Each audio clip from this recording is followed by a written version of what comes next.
one-on-one against Chet Edwards, who time and time again, for some reason, continues to win. To those people who would look to you and say, "Are you the guy? Are you the guy for us?" I mean, what do you tell them at this point? The way Washington is working, the way the administration is working, we know that Chet Edwards is right in line with what their policies are. Right. Yet he continues to win.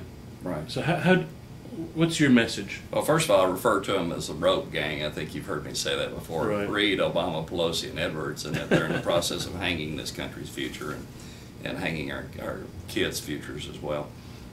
What I would say to them is that what people see with me is what they get. When I say I'm going to go to Washington to do things in a certain way, that's what's going to happen. I'm not going to say one thing in McLennan County and say something else in Washington, D.C. Chet Edwards sent out a fundraising letter recently, and we got a copy of it. And there's a paragraph on the back page of it. Well, the first page is fortunate enough to talk about me, and it doesn't talk about me in a very positive sense, which you wouldn't expect. Of course not. But on page 2, and I'm paraphrasing a little bit here, it says, "This election is about protecting our children and our grandchildren from a growing $12 trillion sea of national debt." That's our line. That's not Chet Edwards' line. That's what we stand for. He puts it in his fundraising appeal, but the folks in this district are smart enough to know now. He voted for the last 2 federal budgets that increased the size of spending by 44%. He voted for TARP. He voted for the stimulus bill. And he's voted, since I filed, he's voted for 2 increases in the national debt.